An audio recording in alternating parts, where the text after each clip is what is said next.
Is the takedown of Facebook accounts a form of censorship when the account does not follow community standards? That big question and more with journalist and Professor Danilo Arao of the University of the Philippines. Professor Arao, welcome to The Big Story.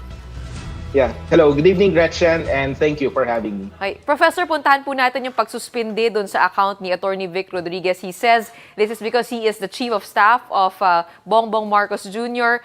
And he says this is censorship and digital terrorism. Your reaction to this?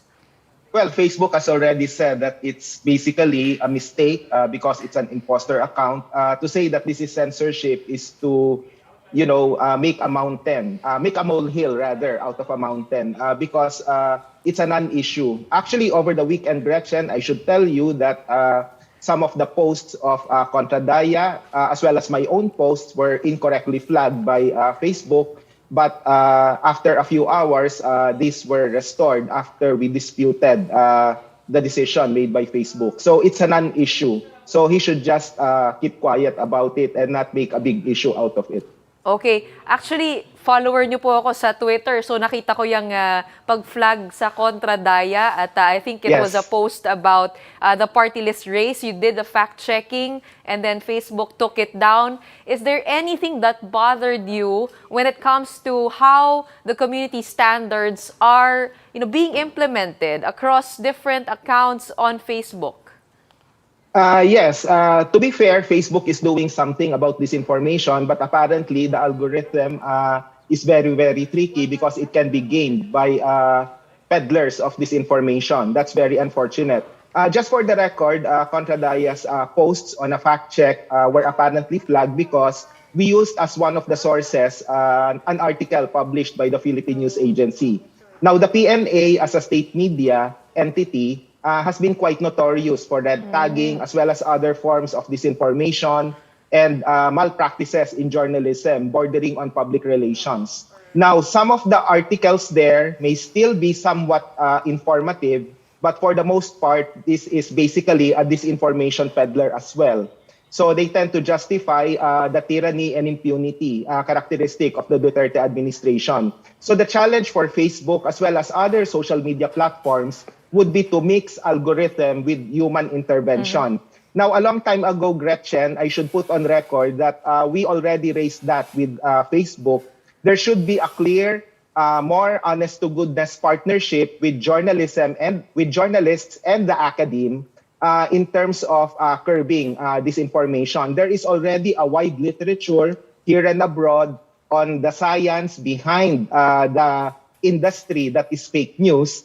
So it's just a matter of properly implementing certain mechanisms within social media responsible gatekeeping to ensure that we can somewhat eradicate or minimize the extent of disinformation.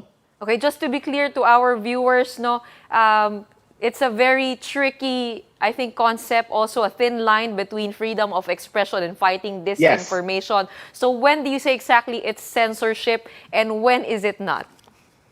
Okay, censorship happens when there is outright suppression of the truth. Now, gatekeeping, however, would be the process in which you select what you think would be the most relevant and the most significant information that you should put out to the public. If it's an outright lie, then definitely this information should not be published, aired, or broadcast. Why is this so? Because in terms of truth-telling, there are only two components of it: factual accuracy and contextual accuracy. You don't pit at the truth with the lie because that would be a false balance and that would be a misconception or even bastardization of neutrality and objectivity. Because what we want in order to ensure a higher level of discourse would be one truth juxtaposed with the other truth based on different analysis, but you have the same data sets.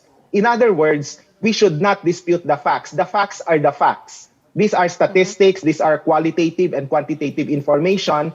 Perhaps the differences will be in the kind of analysis that you will be using in terms of making sense of the reality. So that's where truth-telling becomes important. But the lies For example, if I tell you right now, Gretchen, that the Earth is flat, then that would defy all forms of logic and all forms of evidence. So if I tell you that the Earth is flat, then you should not air that particular statement right away because you know that it's not the truth. Or if I tell you right now that, I'm sorry, Gretchen, go ahead. Alam na alam natin no, na these are concepts that are we've heard time and time again, but it's worth Yes. revisiting and repeating in a time of rampant disinformation. Maraming salamat. That was journalism professor Danilo Arao of the University of the Philippines.